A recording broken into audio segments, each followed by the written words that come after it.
Hello friends, mission air force में आपका फिर से स्वागत है। दोस्तों, ये हमारी तीसरी क्लास है नंबर सिस्टम की। एक तो क्लास और होंगी, उसके बाद आपका नंबर सिस्टम कंप्लीट हो जाएगा। उसके बाद हम एक नेक्स्ट चैप्टर लेंगे।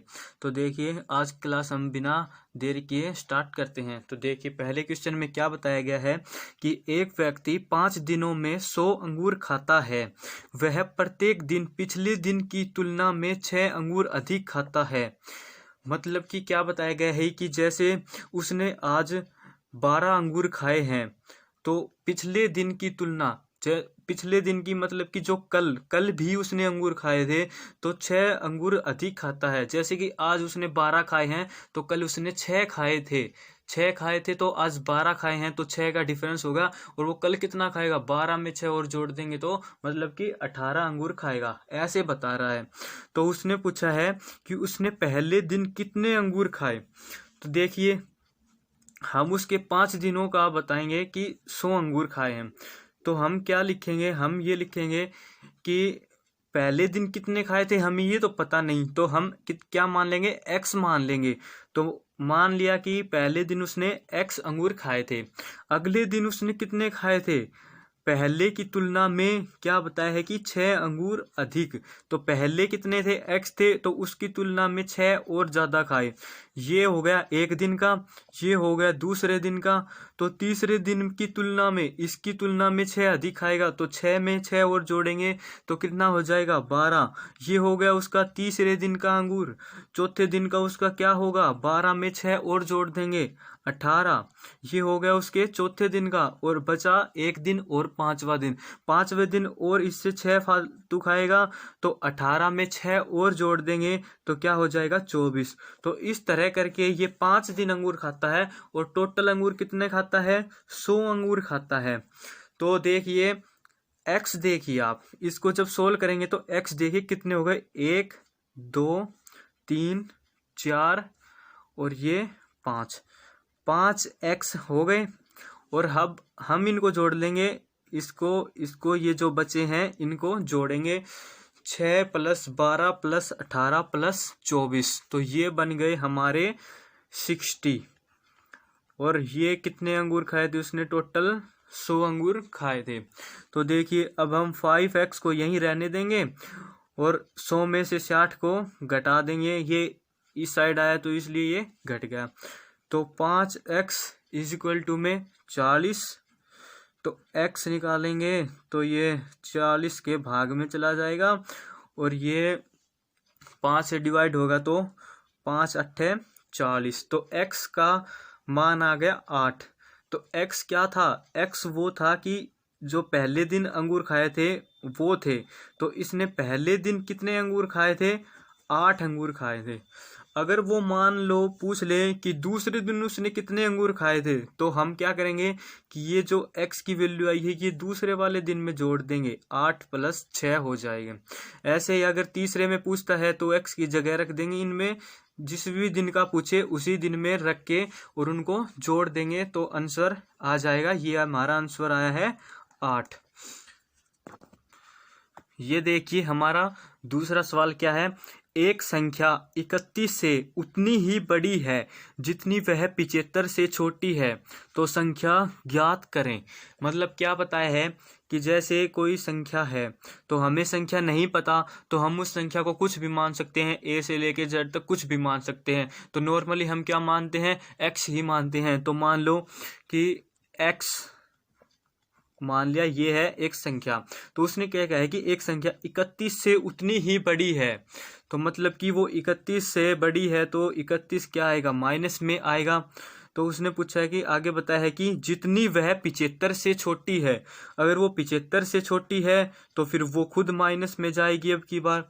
तो उसने पूछा है कि संख्या ज्ञात करें। तो क्या है, देखिए, ये माइनस है, इस साइड में आएगा तो प्लस का x हो जाएगा, एक x ये और एक x ये, क्या हो जाएगा, 2x हो गया। और ये माइनस का 31 है, ये इस साइड आएगा तो प्लस में हो जाएगा, 75 + 31 कितना हो जाएगा, 106।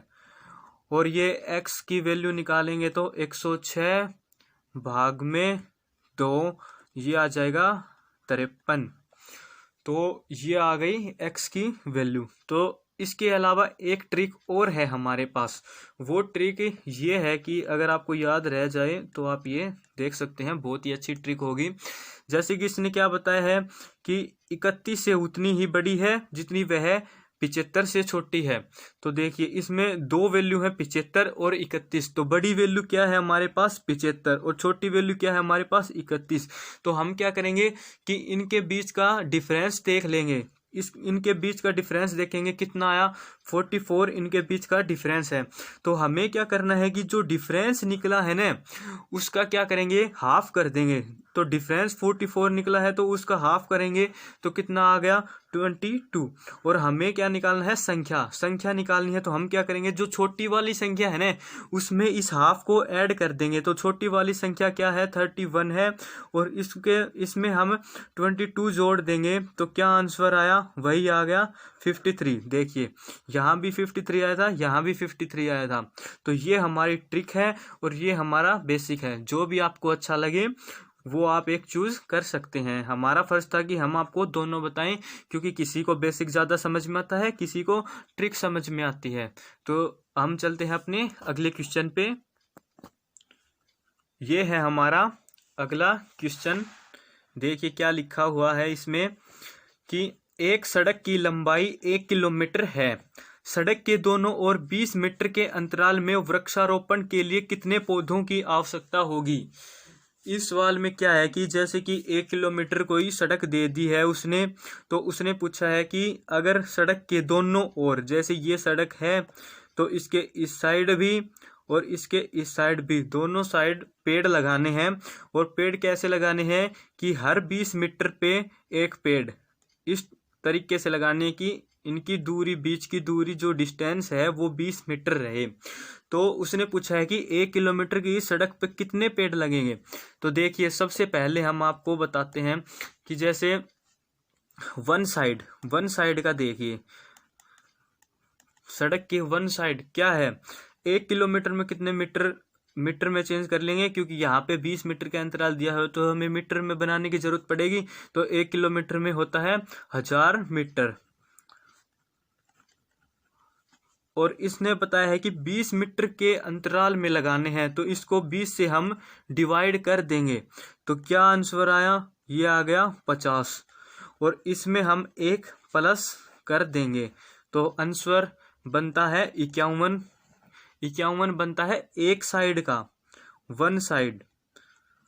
अब आप पूछेंगे कि ये एक क्यों ऐड किया। तो देखिए 50 तो हमने पेड़ लगा दिए, लेकिन जो पहले वाला पेड़ लगा था वो तो 0 मीटर पर ही लगा था ना, तो उसको भी तो ऐड करेंगे। ये 50 तो वो है जो यहाँ से सड़क स्टार्ट हुई है तो पहला 20 मीटर पे लगा है, ऐसे करके ये 50 है। लेकिन जो 0 मीटर पे लगा है वो इसमें 50 में नहीं आया, इसलिए +1 करना पड़ा और इसके बाद हमारे पास 51 आया। तो वन साइड का हमारे पास आया है 51, तो दोनों साइड का मिला के 51 + 51 हमारे पास क्या हो गए, 102 पेड़ हो गए। 102 पेड़ लाने पड़ेंगे हमें इस 1 किलोमीटर लंबी सड़क के चारों ओर लगाने के लिए। आई होप कि आप सभी को समझ में आ गया होगा। तो चलते हैं हमारे नेक्स्ट क्वेश्चन की तरफ। तो यह है, देखिए यदि दो संख्याओं का योग 120 है तथा उनका भागफल 5 है तो उन संख्याओं का अंतर ज्ञात करें। अंतर पूछा है उन्होंने और योग बताया हुआ है कि दो संख्याओं का योग 120 है और उनका भागफल बताया है कि उनका भागफल कितना है, उनका भागफल है 2। तो उन्होंने उन दोनों संख्याओं के बीच का जो डिफरेंस है वो पूछा है। तो देखिए बड़ा ही आसान क्वेश्चन है, अभी करवा देते हैं आपको। तो इसमें बताया है कि योग 120 है तो हम दो संख्या कुछ भी मान सकते हैं। हमने मान ली A और B, तो इनका योग बताया है 120। और क्या बताया है, भागफल कितना बताया है 5। तो A/2 = 5। तो हमें ये निकालने के लिए या तो A की वैल्यू चाहिए या B की चाहिए।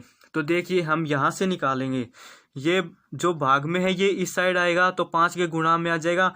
तो A की वैल्यू निकल के आ रही है 5B। अब ये ए की वैल्यू हमारे पास 5 भी आ गई, इसको हम इसमें पुट कर देंगे ए की जगह। तो ए की जगह हम पुट करेंगे तो हमारे पास आ जाएगा 5b plus b is equal to में 120। तो ये हमारे पास 6b हो गए और यहाँ पे आ गया 120। तो b की वैल्यू हमारे पास कितनी आ गई, b की वैल्यू हमारे पास आ गई 120 बटे में 6 और यहाँ पे आ गई 20। तो b की वैल्यू हमारे पास 20 आ गई। तो अब इस b की वैल्यू को हम इसमें पुट कर देंगे तो a plus 20 is equal to में 120। तो a को निकालेंगे तो 120 है, b को यहाँ पे ले जाएंगे तो ये माइनस में आ जाएगा। तो a की वैल्यू हमारे पास आ गई 100। तो देखिए a हमारे पास 100, b हमारे पास 20। तो पूछा क्या है, अंतर पूछा है, तो अंतर इसको घटा देंगे तो क्या अंतर आया, 80 आंसर आ गया हमारा। ये ही पूछा था, बताओ क्या था इस सवाल में। अगला देखो क्या बताया है कि लगातार 6 प्राकृत संख्याओं में से यदि पहली 3 का योग 27 तो अन्य 3 का योग ज्ञात करो। ये भी सिंपल सा ही है, शॉर्टकट में देखें तो ये आएगा कि 3 संख्याओं का मिडल, 3 संख्याओं का मिडल निकाल लेंगे क्योंकि उसने पहली 3 संख्याओं का योग बताया हुआ है 27। तो ये देखिए 3 का योग है 27, तो 3 में हम मिडल आराम से निकाल सकते हैं क्योंकि हमारे पास बीच की फिर हमें पता चल जाएगी, तो आगे की और पीछे की तो अपने आप पता चल ही जाएगी। तो हम मिडल निकालेंगे तो क्या करेंगे, 27 को 3 से भाग कर देंगे तो ये आ गया 9। तो हमारे पास मिडल जो आई है वो 9 आई है। तो इससे पहली वाली क्या होगी, 8 हुई होगी और इसके बाद में क्या आएगी, 10 आएगी। तो अब क्या है कि 3 तो हमारे पास आ ही गए, तो अब उसने पूछा है कि अगली 3 का, तो अन्य 3 का योग ज्ञात करो। तो 8 9 10 हमारे पास ये 3 आ गई, तो हमारे पास और 3 चाहिए, तो इनसे अगली और 11, 11 से अगली 12, 12 से अगली 13। तो क्या है 11 plus 12 plus 13 is equal to में हो गया, ये हो गया 36। तो ये हमारा आ गया आंसर। एक बार फिर से देखिए क्या पूछा है, लगातार 6 प्राकृत संख्याओं में से यदि पहली 3 का योग 27 तो अन्य 3 का योग ज्ञात करो। तो हमने पहली 3 का, ये इस तरीके से भी हो सकता था जो हमने पीछे एक क्वेश्चन किया था कि x फिर प्लस में x प्लस 1 फिर प्लस में x plus 2 is equal to में 27। तो ये हमारे पास 3x प्लस में 3 फिर 27 और फिर ऐसे कुछ करके होगा जो कि बहुत लंबा पड़ जाएगा और लेंथ ही हम करें इतना हमारे पास टाइम नहीं होता। तो इसलिए हमें थोड़ा डायरेक्ट ही करना पड़ेगा कि 3 संख्याओं का डायरेक्ट हम मिडल निकाल लेंगे और ये बहुत ही आसान पड़ेगा। तो देखिए आज लास्ट क्वेश्चन की तरफ चलते हैं और लास्ट क्वेश्चन ये है कि 1000 से लेके 5000 के बीच में कितनी संख्याएं 225 से पूर्णतः विभाजित होती हैं। दोस्तों ये सवाल भी बहुत इम्पोर्टेंट है, ये 1-2 बार पूछा जा चुका है। तो देखिए इसमें क्या बताया गया है, एक तो छोटी संख्या बता दी गई 1000 और एक उससे बड़ी संख्या बता दी गई 5000। इन दोनों के बीच में पूछा है कि कितनी पूर्ण ऐसी संख्याएं आएंगी जो पूर्णतः विभाजित होंगी 225 से। तो ऐसा निकालने के लिए हमें क्या करना होता है कि एक बार तो 1000 को 225 से भाग करके देख लेंगे और कि कितना आता है। अगर ये पूरा नहीं भी जाता है तो जो वो बचता है उसको, शेष फल को छोड़ के जो रिमाइंडर आता है वो देख लेंगे।